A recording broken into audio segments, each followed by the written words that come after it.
Welcome back, beer tubers. Ryan here, back with another episode of San Diego Beer Vlog. Joined by Daniel once again. We're going to take a look at the Bruery's Fruit. This is their 4th anniversary old ale, 15.5%. This year's is 100% barrel aged, unlike previous years. No fruit in this, I presume, right? No fruit. That is how you pronounce it. It's not Fruet. I got that. I know that because I asked Patrick Root himself. And straight from the horse's mouth. Yeah, straight from the horse's mouth. And it has roux in there. That's kind of part of the name. It's got the roux. So, fruit. I have had this before. Be my first time trying it. First time, yeah. Big old ale. And they use the Solera method they use in winemaking, where they have previous year's batches go into the current year's. So it's like a mahogany reddish. Mahogany red, very opaque. Can't really see anything through it. It's not hazy in the sense of yeast, it's just hazy in the sense that it's dark. Yeah, legs, big time. Yeah. Oh, it smells fantastic, right? Well, I mean, you certainly get a barrel character. A ton of that barrel character. I'm thinking more kind of a raw oak character and like a little bit of a bourbony character. But yeah, there's definitely, I get some bourbon, but you get a lot of fruitiness to it. I mean, it smells Raisins. like bourbon. Like it has that, like, you know, caramelly, raisiny, coated bourbon, toffee. Tons of dark, bright fruits, sure. Maybe a little like a cherry sort of berry, like a reddish berry note to it. Alcohol is pretty well masked on the nose for 15.5%. For 15.5%, it's well masked, but I certainly wouldn't say this is not a boozy beer. Like, right. There's some booze on the nose, but yeah, but that's for 15.5%. Right. Yeah. There's 8% beers that have more alcohol in the nose than this. So well, let's dig in. Cheers.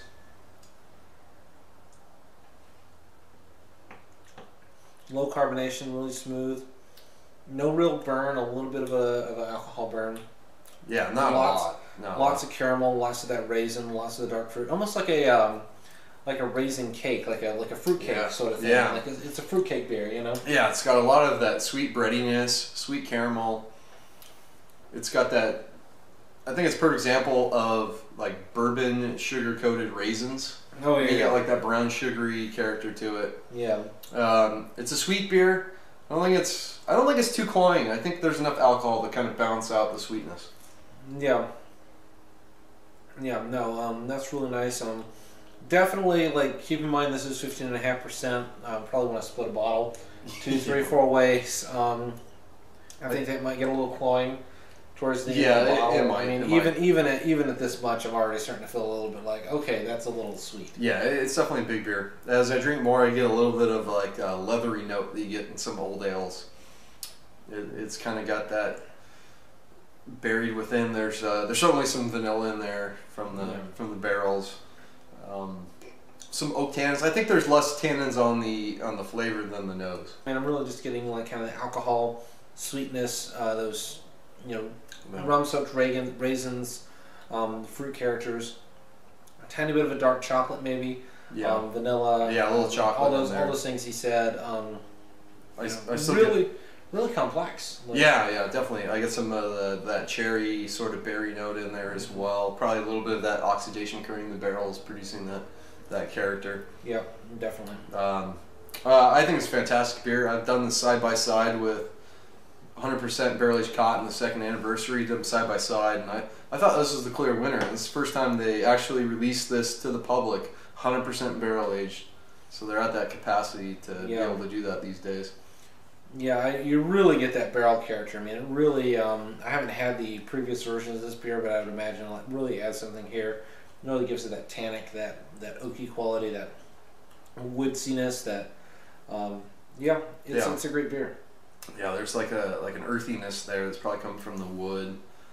And it tastes kind of old. You can tell that this beer's, that they've been doing it a while. I know you haven't been able to try the previous versions, but you can tell like each year they do this, it gains complexity right away and drinks better fresh as well as they've been doing this series. So right, it's a really impressive beer for me. No, it's really impressive. I would be interested to see what happens maybe after 2 or 3 years.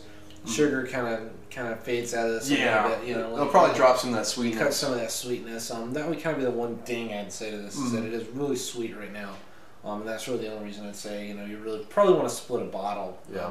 That's something, having it before, I kind of knew what to expect, but for Right. you weren't prepared for it. So that, I mean, that will kind of affect my rating. But I think it's a straight up A for me. I think it's an excellent old ale. I think it's up there with the barrel aged 4D from Coonan. Sure. I think it's up there with Adam from the Wood from Hair of the Dog as far as like American old ales go. I think this is definitely up there with with those beers. It's a really nice old ale. I mean, you know, I might call it more of a barley wine just for the strength, but you know, old ale is such a wide style anyway. Like, who cares? I'm not trying to be a style Nazi here, but Right. nice stuff. Rating wise, I'd go with you A. You know, I mean, it's clearly an A beer. It's clearly well executed.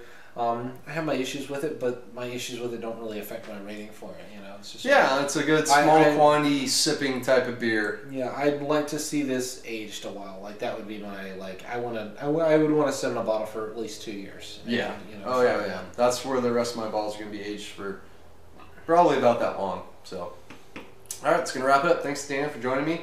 Thanks for having me. Yeah, check all the stuff beyondthepour.com. Check out the website. Exactly. It's gonna wrap it up. Until next time, please comment, subscribe. Cheers. Cheers.